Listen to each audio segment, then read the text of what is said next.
Fresh peaches are blended with orange, thyme, brandy simple syrup and molded into very delicious frozen cocktail pops.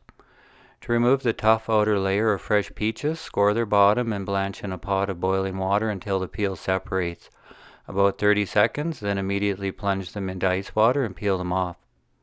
Then, to make a generous amount of orange, thyme, brandy simple syrup, thinly peel the outer layer of a navel orange, avoiding the bitter pith.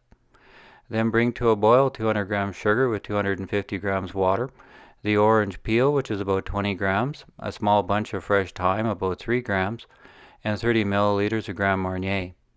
Cover with a lid and simmer for about 5 minutes, then allow to cool and strain through a fine mesh sieve. Then, to make 3 fuzzy Navel Ice Pops, blend 200 grams of peaches with 150 grams orange, thyme, brandy simple syrup until smooth. Then strain through a fine mesh sieve, divide between 3 ice pop molds, position the sticks in the center of the molds and freeze hard overnight.